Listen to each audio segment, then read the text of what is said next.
When I first met my wife's father, he looked me up and down with a smirk that said I didn't meet his expectations. I was dressed simply that day. No suit, no tie, just jeans and a shirt.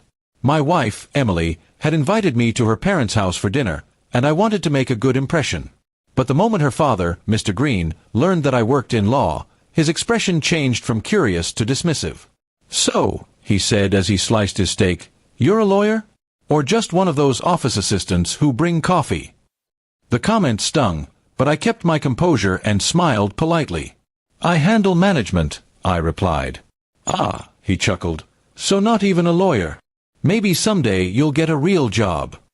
Everyone at the table laughed awkwardly, except Emily, who frowned. I didn't respond. I'd faced arrogance before, just not from family. Mr. Green had worked as a mid-level manager at a corporate law firm for over 25 years. He was proud of his job, his authority, and his supposed understanding of the legal world. To him, hierarchy mattered more than character. I didn't feel the need to defend myself, especially not at dinner. Emily squeezed my hand under the table, silently apologizing for her father's behavior. After that evening, Mr. Green made little effort to know me. Every family gathering came with snide remarks. "Still working at that place?" he'd ask with fake concern. "You know, there's always room for people who want to move up, but you've got to start with something real first." I smiled through it all, never revealing the truth, that I wasn't just part of a law firm. I was its CEO. The firm, a national legal group named Dawson, Trent & Company, had multiple branches across the country.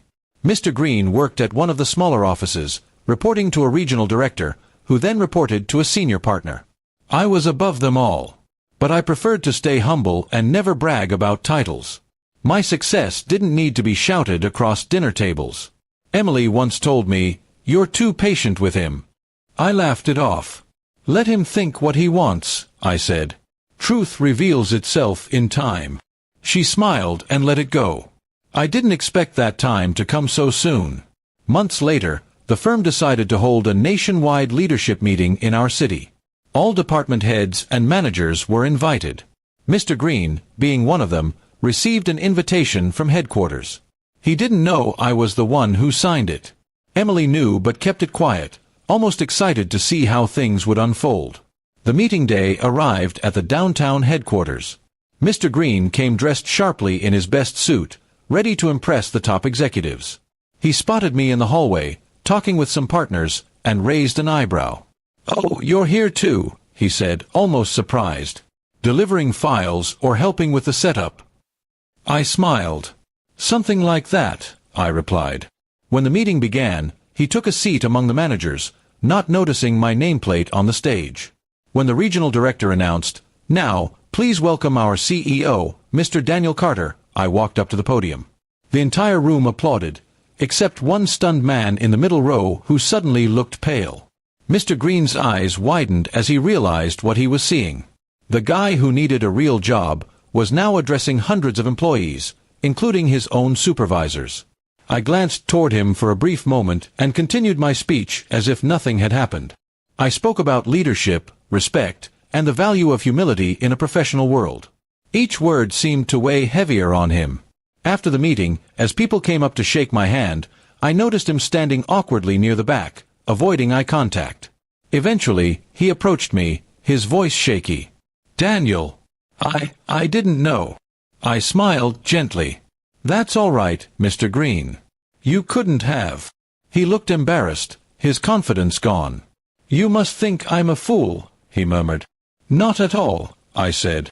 "We all learn about people in unexpected ways." From that day on, Mr. Green's attitude changed completely.